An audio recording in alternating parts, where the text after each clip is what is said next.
Gros coup de pression d'entrée de jeu, pas de temps d'observation, ça galope dans les deux sens. Et à ce petit jeu très physique, les basketteuses du BVLU sortent vainqueurs de cette entame de match à 100 à l'heure. 7-0, 11-7, un break est créé. Le cercle Saint-Paul de Rezé est venu avec supporters et glacières.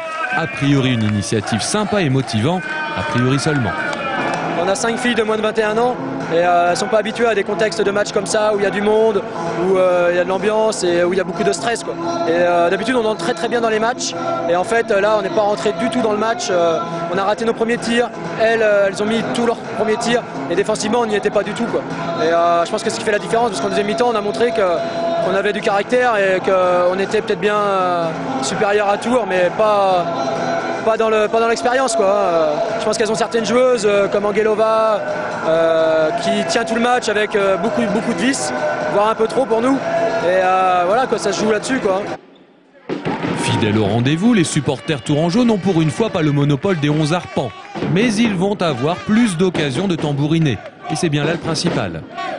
À la mi-temps, les joueuses vêtues de noir et de rose mènent 39-24.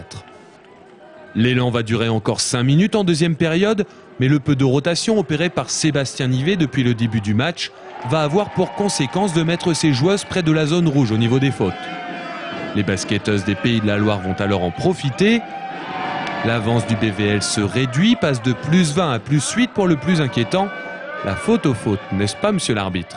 Quatrième quart-temps, bon, ils sont un petit peu grévés de fautes, donc du coup, ça fait un spectacle un petit peu délicat pour les spectateurs, parce que c'est un jeu assuré. Et pour autant, c'est vraiment un match de ce niveau-là, premier contre deuxième, deux équipes invaincues, c'est tout à fait logique, quoi. Elles ont à cœur de montrer ce qu'elles peuvent faire. Le BVL était à domicile, l'a emporté.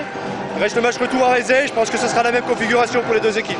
Le pari de coach Nivet a marché, le BVL finit à +10, 77-67. À chacun sa mission, le coach, les supporters supportent et Virginie annonce la bonne nouvelle.